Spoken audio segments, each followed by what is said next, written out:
a Lauren Aita. A Lauren é consultora que combina design estratégico e desenvolvimento humano para mobilizar transformações a muitas mãos. A Lauren é sócia da Artisan, consultoria brasileira especializada em aceleração de top teams, transformação cultural e desenvolvimento educativo. Bem-vinda, Lauren. E agora eu vou chamar a Beatriz Chaves. Por favor, Beatriz, as duas vão participar juntas do próximo painel. A Beatriz é líder regional de estratégia e desenvolvimento de negócios para a Syngenta Seeds na América Latina. Com mais de 10 anos no setor, ela é apaixonada pela agricultura e pelo papel que ele representa para o nosso país, né? Atualmente, a Beatriz é responsável pela implementação dos rituais e processos regionais de inovação da Syngenta Seeds para a Latam. Bem-vindas, um bom painel, é com vocês. Muito obrigada. Muito obrigada à BRHMS pelo convite, por essa oportunidade de estar aqui com vocês, repensando a mudança. Porque não está tudo bem, né? Essa história da gente precisar mudar tão rápido quanto a mudança não deixa ninguém confortável. Porque por mais que a gente escute com frequência e repita isso muito por aí, nas nossas organizações, no nosso dia a dia, em qualquer dos papéis que a gente desempenha, dos múltiplos papéis que a gente desempenha.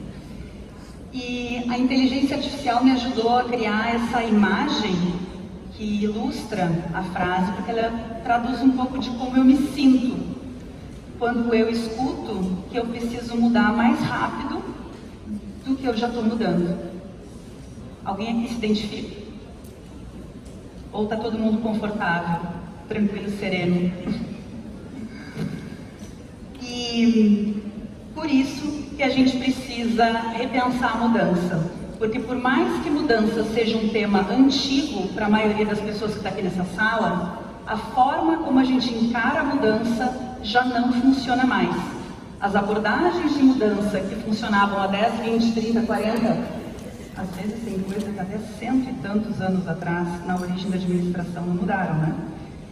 Então, no momento que a gente está tão preocupado com o futuro do trabalho, a gente devia repensar algumas práticas que podem ter funcionado num mundo que não existe mais. E para que a gente consiga ser produtivo e saudável, gerando valor no mundo de hoje, a gente precisa definitivamente repensar a mudança. E por mais que também tenha muita gente por aí com medo dessa ebulição da inteligência artificial, com a popularização do ChatGPT desde novembro do ano passado, o que eu tenho para dizer para vocês é que o que a gente está vivendo agora com relação a essas novas tecnologias que estão ficando disponíveis, tanto porque são gratuitas, quanto como são acessíveis, a gente não precisa de um PhD ou aprender a ser programador para fazer, né? Essas tecnologias, elas são tudo que a gente deseja e precisa para transformar a cena da foto passada.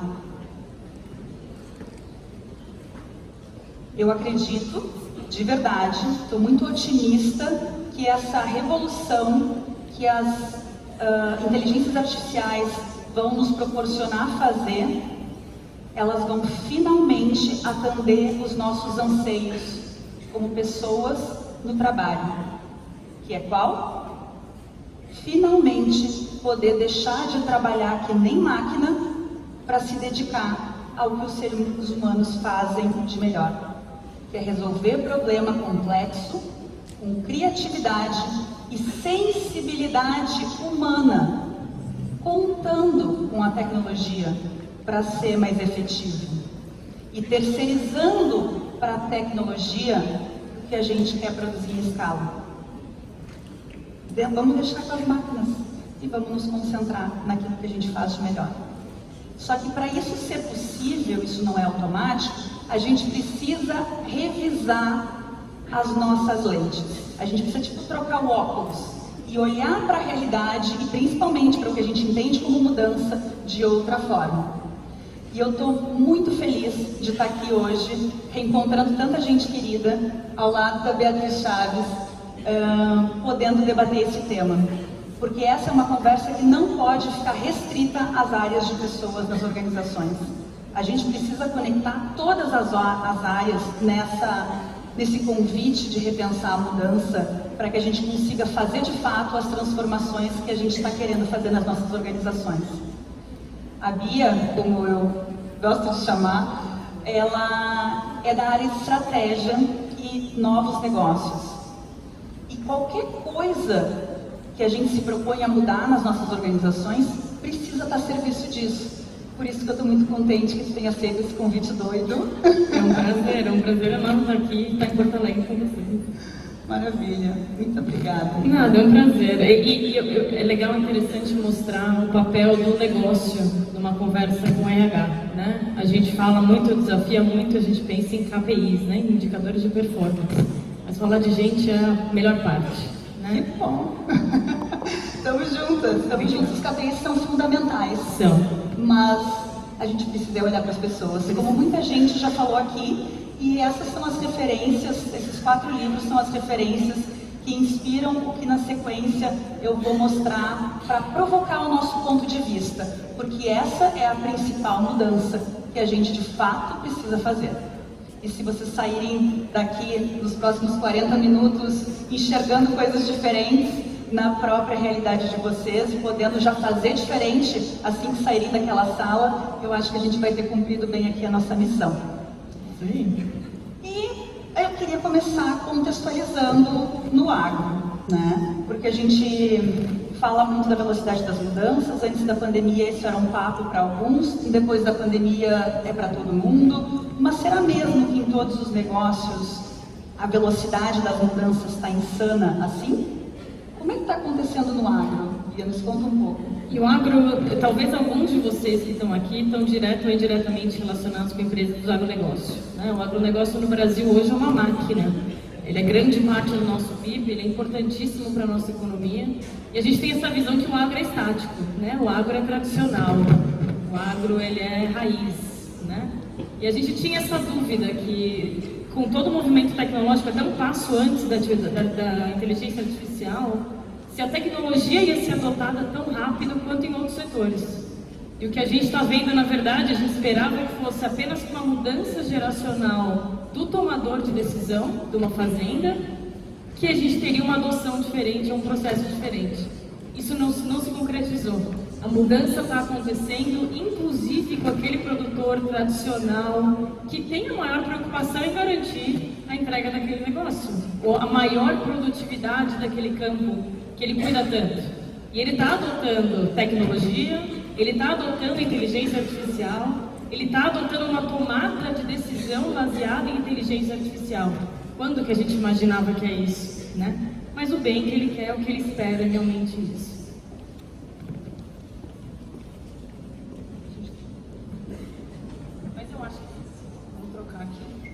Vou fazendo a ponte. Eu fico com ele, não tem problema. Não. Vai lá. Vou fazendo a ponte. Que bacana que é desconstruir esse preconceito, né? E olha que interessante, vou deixar um gancho aqui com o que a Bia falou. O produtor rural, ele tem uma mentalidade empreendedora. Ele quer ver resultado.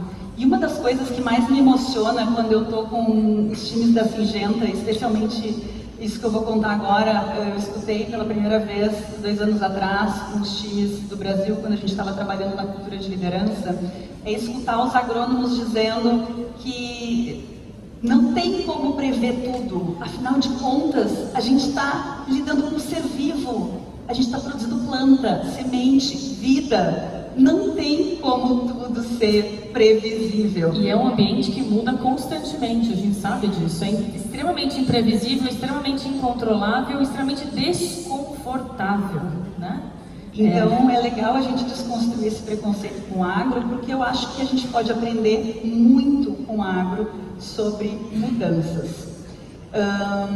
E daí eu queria que nos contasse um pouquinho da jornada de inovação de vocês na Singenta Seeds, que como uma empresa de ciência, né, tem um core em P&D muito forte.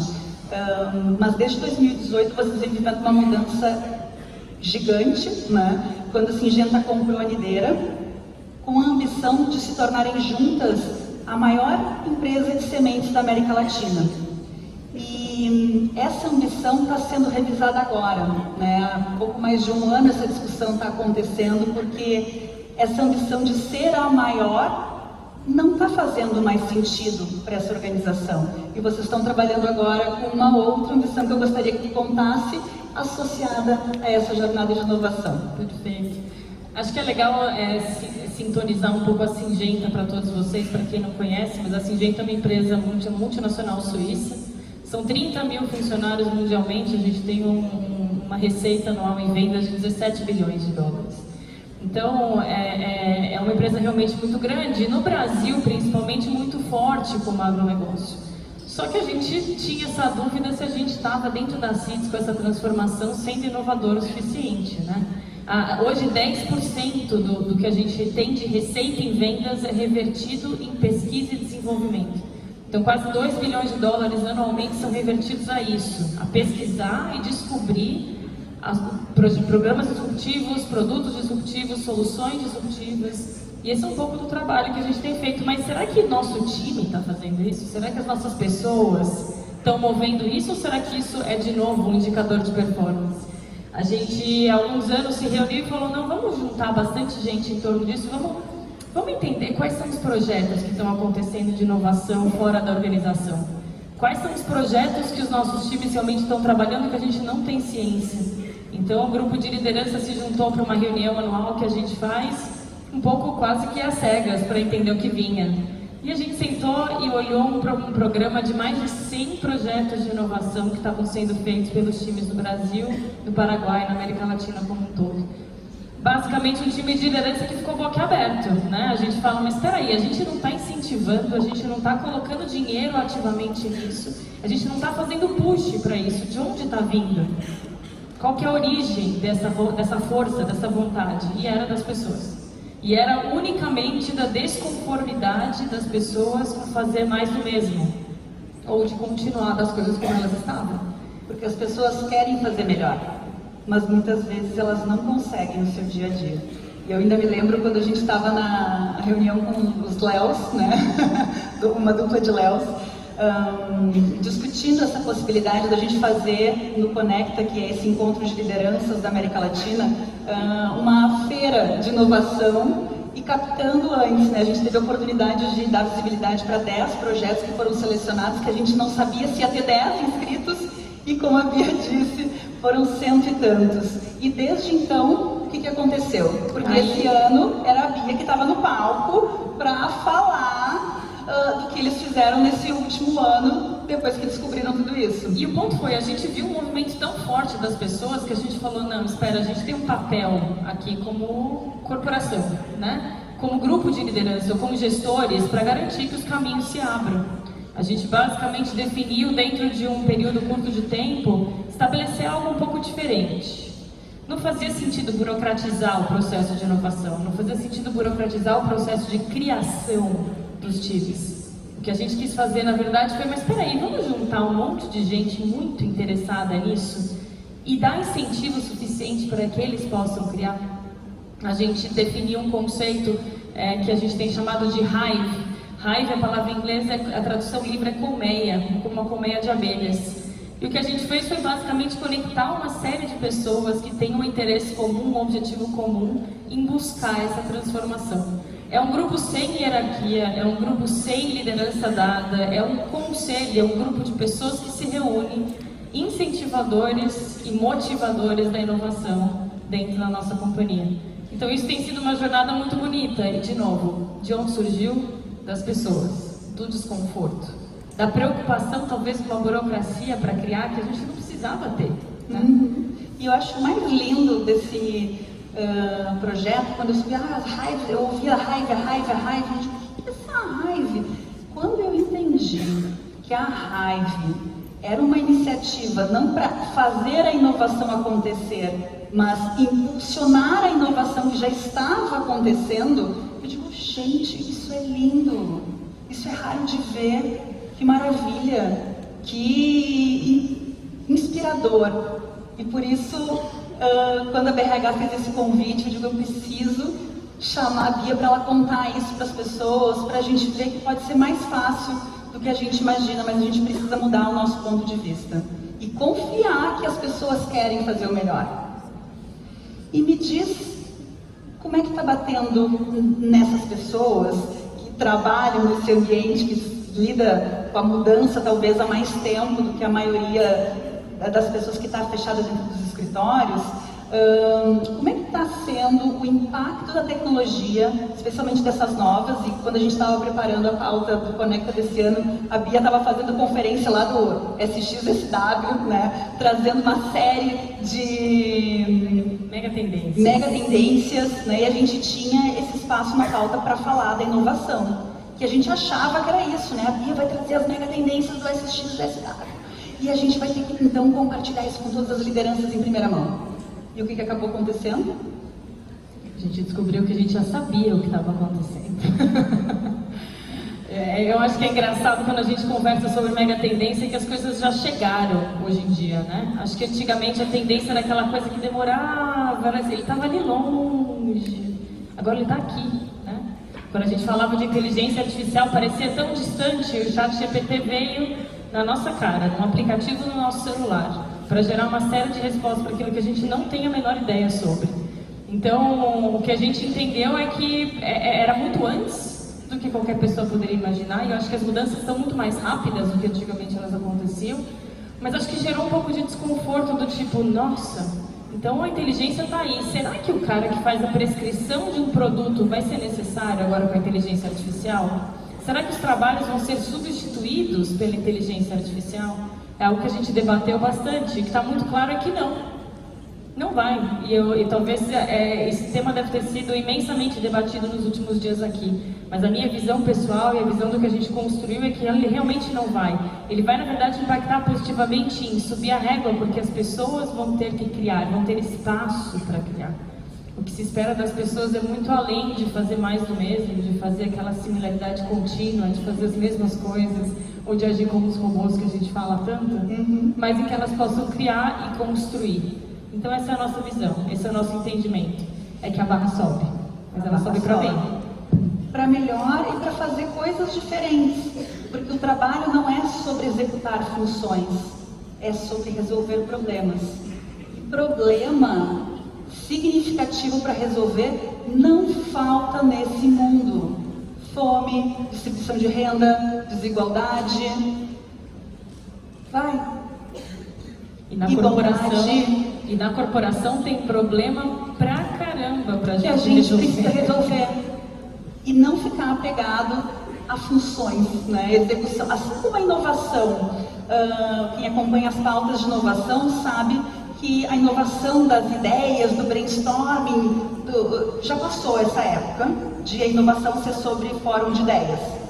A inovação hoje, a gente discutiu isso bastante lá, é sobre resolver problemas, mas principalmente entender e descobrir quais são os reais problemas dos nossos clientes e também dos nossos colaboradores, dos nossos líderes. Esse é o principal. Então, eu queria entrar nessa pauta da liderança e falar com a pessoa, Beatriz Chaves, aqui do meu lado, não com o papel que ela ocupa na Singenta. E pegando uma definição, né? Essa aqui é a definição do CCL, liderança DAC, né? O entendimento de que a liderança é um processo social de criação de direção, alinhamento e compromisso, necessário para a gente conseguir criar e implementar soluções de valor. É desse jeito que na Artisan a gente entende liderança. Base e simples, DAC. Mas fazer isso na mudança é mais desafiador do que num mundo que muda mais devagar. Então eu queria saber, já que a gente não inova, não muda de verdade, profundamente, se a gente não entende a dor, eu queria saber qual é a dor da liderança nesse momento de mundo que a gente está vivendo. E para deixar a Bia pensar um pouquinho, todo mundo com papel na mão. Por favor, celular, papel, onde vocês quiserem anotar ou gravar, como vocês quiserem. A Bia é a persona de vocês. Ela é uma liderança, ela ocupa um papel formal. E a maioria das pessoas que está aqui nessa sala está aqui para ajudar Bias e Bios a fazerem o seu trabalho. Então, gente, vamos escutar. Eu sei que a gente vem para eventos, ver tendências, técnicas, metodologias, mas isso vem depois. A gente começa entendendo a dor. Qual é a dor de uma pessoa que ocupa esse papel neste momento de mundo que a gente está vivendo? Beatriz Chaves, né? Acho que o primeiro detalhe que eu acho que é importante a gente entender é que automaticamente quando a gente tem uma corporação, a gente tem uma empresa, a gente cria barreiras. Barreiras que a gente precisa criar naturalmente para a sustentabilidade do negócio, por necessidades intrínsecas, que é o que a gente geralmente chama, e os times sofrem, né, muitas vezes relacionado com burocracia. Eu acho que eu como gestora e eu como líder de uma corporação, assim como qualquer pessoa que trabalha em qualquer empresa, a gente tem um objetivo em fazer algo maior. O meu propósito, Beatriz, dentro da Syngenta, e é um pouco do propósito que a gente tem, é melhor atender os meus clientes. Melhor atender os meus clientes é conectar com o que eles precisam de melhor solução naquelas dificuldades e problemas que eles têm. Mas para o meu time performar, para conseguir atingir isso, eu preciso quebrar essas barreiras. Eu acho que o maior desafio que a gente tem que encarar é como preparar esses gestores, preparar as pessoas para abrir esses caminhos, para quebrar essas barreiras da burocracia, quebrar essas barreiras do porquê que a gente está fazendo isso. A palestrante que estava aqui um pouco antes, quando a gente entrou na sala, falava de fazer perguntas. Essas perguntas que vocês fazem como gestores de pessoas, eles são fundamentais para os gestores das áreas. É o porquê que está indo dessa forma, o porquê que a gente está criando essa barreira, o porquê que a gente está criando esse entrave. Vamos repensar as possibilidades. Eu acho que isso é para melhor convivência de times e para uma melhor sensação dos nossos times, para que eles possam performar de uma boa maneira. Essa é a minha, na pressão, essa é a minha melhor visão. Olha, eu fiquei de verdade emocionada porque a gente não combinou essa palavra barreira que tu reforçou tanto. Mas o que ela acabou de dizer não é exclusivo da Beatriz Chaves. Representa o desafio e a dor da maioria das lideranças que eu encontro há anos, não é agora, depois da pandemia com a inteligência artificial, há anos trabalhando como consultora em desenvolvimento humano. Esses desconfortos que hoje eu estou conectando e vendo que não é só aqui no nosso quintal, é por todo mundo, está enraizado nessa crença que a gente precisa riscar, por favor, da nossa listinha de que as pessoas são a maior barreira para a mudança. Isso é mentira. Isso que é difícil mudar, tudo bem, a gente pode conversar sobre isso, sobre plasticidade cerebral, uma série de coisas que não é fácil. Mas as pessoas são a maior barreira para mudanças impostas, que elas não entendem, que não fazem sentido e que não geram valor. Mas as pessoas são mudança. Do dia que a gente nasce ao dia que a gente morre, a gente está mudando o tempo inteiro na curva da vida. Nós somos seres adaptativos. Nós queremos e podemos fazer mudança, como eu tenho certeza que todo mundo fez muita mudança diante de um dragão gigante que foi a pandemia e foi super produtivo e foi capaz de trabalhar em condições que nunca imaginou que era possível. Porque a barreira não são as pessoas. A barreira é o sistema que rege as nossas organizações e embreta as pessoas e impede que elas façam o seu melhor trabalho. Porque talento nenhum é mais forte e supera um sistema ruim. E quem diz isso já desde a década de 70 é o Deming, o pesquisador da qualidade, que ele mostrou que 95% da alteração de performance de um sistema, leia-se organização, é causado pelo sistema e apenas 5% pelas pessoas individualmente. E onde é que a gente coloca o nosso dinheiro? No desempenho e no desenvolvimento individual. Para impactar o quê? 5% da condição que a gente tem de alterar o resultado. A gente precisa mudar socialmente, coletivamente. Não basta eu mudar, a Bia mudar. A gente precisa mudar juntos, a forma como a gente trabalha juntos. Quando eu encontrava lideranças em programas de longo prazo, com os métodos mais disruptivos, trazendo design thinking desde 2014, trabalhando com práticas colaborativas e participativas, mas isso, antes disso ser moda, nunca trabalhando nunca atrás de nunca, como vocês estão sentados aí agora, num formato mais conteudista, sempre desenvolvendo consciência crítica, ampliando o nível de consciência que agora é comum de ouvir, mas lá atrás não era, fazendo tudo isso que a gente tem nos manuais que precisa fazer. Quanto mais a gente melhorava os nossos métodos como consultoria, mais eu via as pessoas sofrendo workshop após workshop, frustradas de não conseguir colocar em prática aquilo que elas entenderam, aprenderam, viram sentido e desejam fazer. A quantidade de vezes que eu vi as pessoas murchando, frustradas, e pior, todo mundo reclama da burocracia, mas de verdade eu via nos olhos daqueles líderes o sentimento de incompetência e de frustração, achando que eles eram o problema, que eles não conseguiam fazer. Mas é inumano, ninguém consegue superar um sistema ruim que foi projetado para impedir o contato. Na origem da administração científica, a forma como a gente entende a organização foi projetada para impedir o que a gente precisa fazer hoje. E a gente quer mudar mais rápido que a mudança. Com esse formato, não rola, só deixa a gente doente, louco e frustrado. Então, por favor, gente, vamos mudar os sistemas de gestão que moldam a cultura das nossas organizações. Precisa transformar a liderança? Precisa. E quem é que muda esse sistema? Nós mesmos. Sim, porque as pessoas fazem parte desse sistema. Não estou falando de sistemas tecnológicos. Não estou falando de ferramentas. Eu estou falando do sistema social que a gente forma. Porque a gente muitas vezes se comporta de um jeito com os nossos amigos e diferente com os nossos colegas. A gente faz coisas com os nossos colegas que a gente nunca faria com os nossos amigos. Por quê? Nós somos as mesmas pessoas.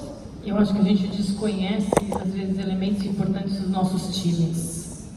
E esse desconhecimento gera esse burnout, esse processo de tanto desgaste para os dois lados, né? Obrigada, porque não combinou, né? A gente não combinou também isso. O Gary Hamel sempre foi uma pessoa que me inspirou nisso. E recentemente, junto com o Michele Zanini, que é um italiano, não é a Michele, é o Michele Zanini, lançaram um livro que chama Humanocracia, que é um manifesto para que a gente crie organizações tão incríveis quanto as pessoas que as formam. E ele faz todo um tratado, não vou contar para vocês aqui, vocês podem ler o livro, que seres humanos são resilientes, criativos e apaixonados. A gente é tudo isso. As nossas organizações, na maioria dos casos, não. Entendendo a organização como a forma como a gente escolhe se organizar para trabalhar juntos em prol de algum objetivo. E a consequência disso, que hoje a maioria das nossas organizações, mesmo com boa intenção, muito dinheiro e discurso de humanização, incapacita pessoas e sabota os seus próprios negócios nesse mundo cada vez mais complexo que a gente vive. É trágico, é triste, porque é pior do que a gente imagina quando a gente fala de baixo engajamento e saúde mental. O Michele Zanini e o Gary Hamel estudam isso há bastante tempo e eles se dedicaram a colocar na ponta do lápis quanto isso custa. Porque custa muito dinheiro. E pasmem, no todo, a maioria das organizações hoje no mundo desperdiça mais capacidade humana do que usa. Com burocracia desnecessária, atrapalhando e criando barreira, e com impedimento, com descrições de funções que impedem que as pessoas melhorem o seu trabalho. E hoje os dados da automatização prevêem que a gente metade dos trabalhos serão eliminados, porque a descrição desses trabalhos é uma descrição de um trabalho não criativo. de um trabalho sem oportunidade de inovação. O problema está na descrição do cargo.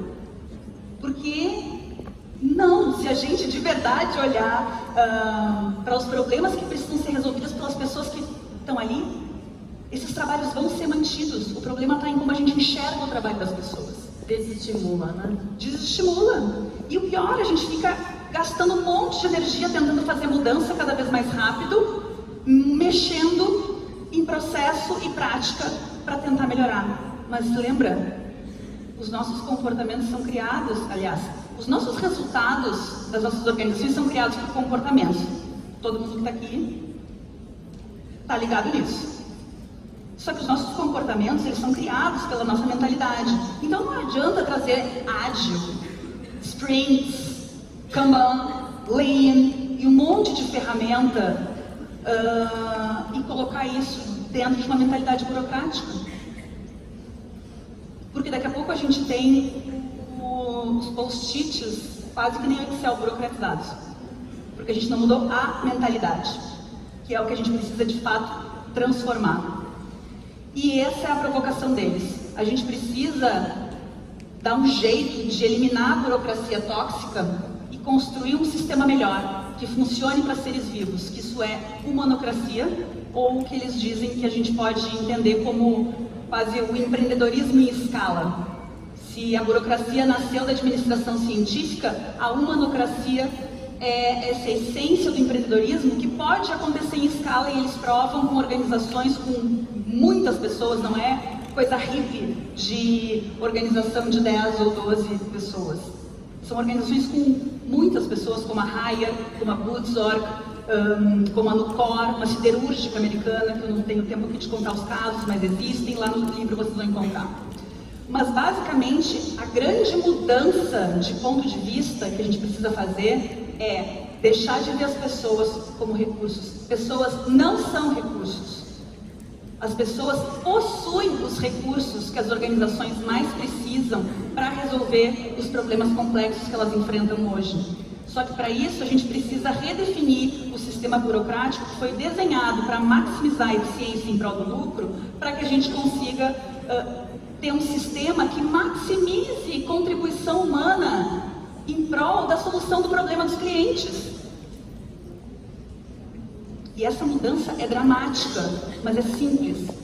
É só a gente deixar de pensar que são as organizações poderosas que usam pessoas para gerar mais resultado. Não, gente. A gente pode ter organizações onde as pessoas queiram estar, porque elas, se juntando a um grande hub ou plataforma que a nossa organização pode ser, elas têm mais condição de gerar impacto no mundo e fazer algo significativo com os talentos que elas têm, que são os nossos recursos. E para fazer isso, a gente precisa ser revolucionário no significado, para fazer essa transformação, mas incremental na execução, com melhorias experimentais e contínuas nos artefatos, ferramentas, métodos, processos e comportamentos. Então são dois movimentos. Entender que o jogo é outro. A gente precisa de outra mentalidade para funcionar bem num ambiente humano, para criar organizações genuinamente humanas. Só que a gente não vai fazer isso no de para. A gente precisa fazer isso de dentro para fora, aos poucos, incrementalmente, desmontando a burocracia e construindo algo melhor. Tem muitas formas de construir direção, alinhamento e compromisso. E aqui vocês veem nessa jornada, né, de liderança do líder que define o que não define o que nem como, quando não tem liderança, nessa liderança ausente. Quando a gente define o que e o como, que a gente chama de liderança direcionadora, onde o líder é essa seta que molda e as pessoas são os vetorzinhos colocando essa energia para todos os lados ali dentro. Na liderança facilitadora, onde a gente dá o que e a equipe constrói o como, onde ainda tem um nível de dispersão dessas setinhas, que é só didático aqui, porque na vida é uma tensão permanente, né, da gente colocar nessa energia na direção do mesmo futuro, mas elas estão um pouco mais alinhadas, e didaticamente também naquele último cenário onde a gente tem uma possibilidade de liderança que constrói essa direção ou um sentido compartilhado, quando a gente dá o para quê e a equipe constrói o que precisa ser feito e como será feito. Isso é o que a gente chama de liderança habilitante, quando a gente habilita que as nossas equipes consigam fazer o seu melhor trabalho para alcançar alguma finalidade. E isso talvez não seja novidade para a maioria de vocês aqui. O que é novidade é que a liderança não existe sem gestão. Porque não basta inspirar as pessoas, a gente tem os KPIs e a gente tem uma série de práticas de gestão que precisam acompanhar a coerência com os modelos de liderança que a gente quer ter na nossa organização. Desde uma gestão mais centralizada até uma gestão mais participativa ou, quiçá, compartilhada com os seus times, onde o líder consegue dar conta dos desafios do negócio com seus pares e tem o time responsável por fazer do que precisa ser feito, definindo o que e como, porque tem clareza de finalidade, tem clareza de sentido. Didaticamente, funciona, porque na prática a gente vê que a expectativa e os conceitos de liderança que a gente quer nas nossas empresas, nas nossas culturas, são de uma liderança participativa ou habilitante, e na prática todo mundo tem ausência de gestão ou gestão centralizadora, que seguem demandando que o líder assine todos aqueles papéis, dê as suas chaves. Então a gente tem processos nesse sistema de gerenciamento da organização que pedem que o líder ocupe essa função central, que o sobrecarrega e faz o quê? O torna ausente ou direcionador, porque na hora que está pegando o fogo ele tem que dizer como é que é para fazer e o time simplesmente precisa executar. E nessas horas a gente perde os talentos, a gente perde a atração, a gente perde para a concorrência, independente do mercado que a gente está, mas é nessa hora que isso acontece. E então, para conseguir não permitir que isso aconteça, a gente precisa entender que não é sobre trabalhar mais ou mais rápido ou mudar mais rápido, porque isso está nos levando à exaustão e a muito desgaste para conseguir gerar algum resultado. A gente precisa trabalhar diferente, dando de verdade mais autonomia e favorecendo o engajamento que a gente quer ter na busca por resultados. Mas para isso não basta dizer que a essência da liderança é o que a gente precisa ter e que chega ao ápice da crueldade, na minha humilde visão. Vocês me desculpem, eu vou dizer a verdade aqui. Vocês me deram a oportunidade, eu vou dizer. Mas chega a ser cruel dizer para as lideranças que o mínimo que elas precisam fazer é ser humanos. É óbvio, mas não é simples nesse contexto que te impede de fazer isso o tempo inteiro. Então a gente precisa urgentemente atualizar as nossas práticas de gerenciamento para que a gente consiga ter a liderança que a gente quer ver, de verdade. Está todo mundo tentando e querendo, mas a gente desconhece às vezes algumas coisas, a gente às vezes precisa desse olhar sistêmico para fazer algumas conexões que importam.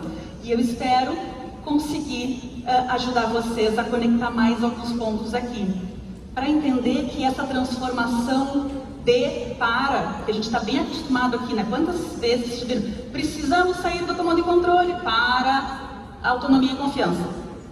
E a gente acha que é uma coisa para outra, um passo. Não é. É um processo de transformação que não é de cima para baixo, de baixo para cima, é de dentro para fora. Se não acontecer de dentro para fora, não acontece. Por isso que a borboleta é a principal metáfora para a gente entender o que significa transformação. Uma lagarta se torna uma borboleta, um bicho completamente diferente do que ela era originalmente, a partir de um processo de transformação, que não acontece no de para, sou lagarta, viro borboleta. Não acontece assim. Nos bichos e nos sistemas vivos nenhum acontece. Não é trocar um sistema, uma peça, por mais que a gente goste dessas analogias, elas nos atrapalham. a conseguir fazer coisas que funcionem em sistemas vivos. E criam expectativas irreais dentro das empresas, que a gente consegue virar a chave e automaticamente transformar aquilo que tem que ser feito. Banaliza a transformação. O que é um processo. E processos em realidades complexas, a gente precisa trabalhar com simplicidade das metáforas e também diminuindo o contorno. Então não dá para querer mudar a organização inteira. A gente precisa, eu acredito nisso, tá? E é o que eu tenho feito nos últimos anos e eu tenho visto funcionar, pelo menos evoluindo. A gente precisa começar a transformação não só do autoconhecimento para dentro para fora. A gente lembra que a transformação é social, né? 95! Autoconhecimento individual eu comigo mesmo é 5. A gente precisa transformar do menor organismo social para o maior. E o que é isso nas organizações? São os nossos times, gente. Para liderar na mudança e de fato sair do comando e controle para a autogestão, tem uma jornada que não é sobre métodos e ferramentas. É sobre mudança de comportamentos e práticas. Então foi isso que eu aprendi, tentando fazer muito e piorando a situação. Eu entendi que não é só sobre desenvolvimento humano. É sobre desenvolvimento humano para a gente conseguir, de fato, mudar a mentalidade, ter novos comportamentos e mudar as nossas práticas ao mesmo tempo. Eu não vou ter um sistema pronto para daí as pessoas virem e se desenvolverem e nem pessoas prontas para daí eu implantar um novo sistema.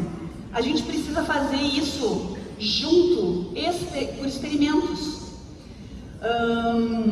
E essa aqui, enfim, é a essência do que a gente acredita. Inclusive tem um programa que se chama Lidere na Mudança, onde a gente ajuda as pessoas a entenderem essa jornada e construírem isso junto com os seus times, porque não basta investir milhões em desenvolvimento de liderança. A gente precisa mudar todo mundo junto. A mudança é social e a gente precisa definitivamente transformar o nosso sistema de trabalho para a gente conseguir ser mais produtivo, com saúde, num mundo de mudança contínua, que sempre foi, mas agora é cada vez mais rápido.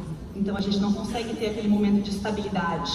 A gente precisa mudar o organismo para a gente ser adaptativo a uma realidade de mudanças. Gary Hamel usa essa metáfora, né, que a gente, em vez de fazer o caminho da borboleta, muitas vezes a gente parece um cachorro vestido de bailarina. Porque a gente vai lá, faz o benchmark e vê a bailarina, e veste a roupa. E segura o cachorrinho, tira foto, vira meme, fica fofo, bonito, e quando a gente solta a mãozinha, ele segue sendo um cachorro. No máximo, um cachorro bem vestido. E não um outro animal. Usando assim, a licença poética da metáfora, muitas vezes hoje a gente está, além de sobrecarregado, se sentindo que nem um cachorro de tutu, que é fofo, mas segue sendo um cachorro com a mesma mentalidade, com o mesmo organismo. E tem uma saída para isso, que é para dar primeiros passos, porque a mentalidade das lideranças, especialmente dos decisores e dos donos do capital, ou quem está no controle do capital, ela limita ou libera o potencial da organização. Então o que a gente precisa? A gente precisa que essas pessoas mudem a sua mentalidade. Como é que a gente faz isso? Mostra o custo. E o Gary Hamel e o Michele Zanini, eles criaram uma forma de medir, então, a burocracia, que é o IMB, que em inglês é tipo IMC, mas em inglês o body e burocracia é o mesmo B, né? Então é como se fosse o nosso IMC, onde a gente não é que não possa ter gordura no nosso corpo, a gente precisa de uma mínima, mas para ser saudável, porque a gordura inflama o nosso corpo, deixa ele mais lento e letárgico, e a gente precisa ser ágil, só que para isso a gente precisa ter IMB baixo, e a gente precisa começar subindo na balança. E essa é uma metáfora muito significativa para mim. Há 1 ano e meio eu fiz cirurgia bariátrica e eu eliminei 52 quilos. Então, hoje, o meu IMC, eu não me lembro mais, mas ele tá no saudável, mas ele já foi 44. E eu sei muito bem que não basta mudar o meu estômago, para seguir saudável, porque não é sobre estética, nem para bonito nas empresas, é sobre saúde. A gente precisa diminuir o nosso IMB. Nesse site, vocês, a partir da segunda-feira, vão encontrar uma calculadora para calcularem o IMC de vocês, da empresa de vocês, que só tem em inglês no site do Gary Hamel e do Michele Zanini, e a gente traduziu e vai estar na segunda-feira disponível para vocês poderem começar essa jornada. Eu queria agradecer a atenção de vocês e a presença da Bia aqui, e pedir só a permissão de 2 minutos para passar um vídeo final, e a gente já vai saindo do palco e deixa vocês com esse vídeo e com a mensagem que a gente, de verdade, tome o protagonismo de ajudar seres humanos a deixarem de trabalhar como máquina e se dedicarem ao que seres humanos podem fazer de melhor. Muito obrigada, Berga, pelo convite, Bia, pela parceria. Obrigada. E vamos fazer isso, vamos subir na balança e diminuir esse IMB das nossas organizações. A técnica, por favor, se puderem soltar o vídeo, vamos saindo para a gente não atrapalhar.